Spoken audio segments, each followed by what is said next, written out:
आइए आज हम स्टडी करते हैं क्लास 11th का जो पोएम नंबर 3 है, the voice of the rain. इस पोएम के सेंट्रल आइडिया का स्टडी करेंगे और इसके थीम को देखेंगे कि इस पोएम में जो है क्या है। तो इसके जो पोएट हैं वाल्ट व्हिटमैन, इसमें जो है पोएट बहुत ईजिली एक क्वेश्चन करते हैं रेन से कि तुम कौन हो। तो इसको जो है इस पोएम में पोएट ने रेन को जो है पर्सनिफाइज किया है, मानवीकृत किया है और एक मानव के रूप में बोलते हुए दर्शाया है। तो वर्षा ये कहती है कि वो जो है धरती का गीत है और धरती जो उसका जो है जन्मस्थल है और उसकी जो है जननी भी है, और कहती है कि उसका जो जन्म हुआ है भूमि पर फैले जल भराव वाले स्थानों तथा विशाल समुद्रों से होता है, और वह जो है ऊपर उठती है, काले मेघों का रूप धारण कर लेती है और वो बोलती है कि उसको पकड़ा नहीं जा सकता, छुआ नहीं जा सकता है। तो अब आइए जो है इसके टेक्स्ट का अध्ययन करते हैं।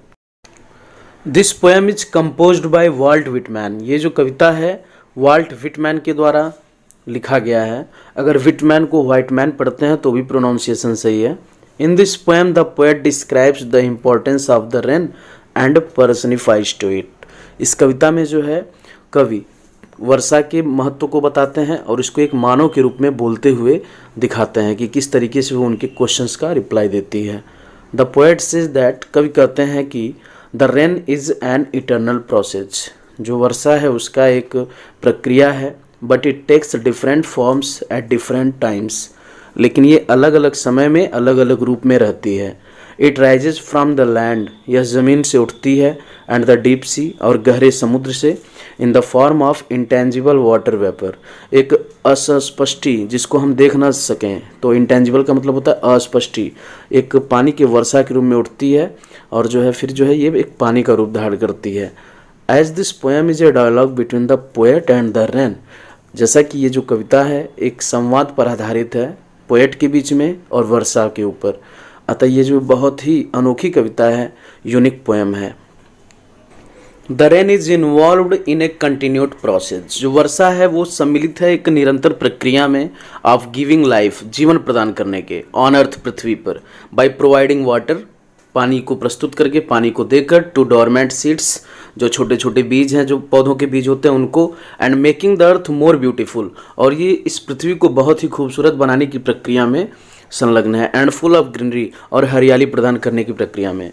तो जो वर्षा है वो जो है कंटिन्यूड प्रोसेस में है पृथ्वी को और जीवंत करने में, और जो है जो छोटे छोटे बीज हैं उनको जो है ग्रो करने के लिए, पानी देने के लिए, और इस पृथ्वी को बहुत ही खूबसूरत बनाने के लिए इस प्रक्रिया में वो जो है जुड़ी हुई है।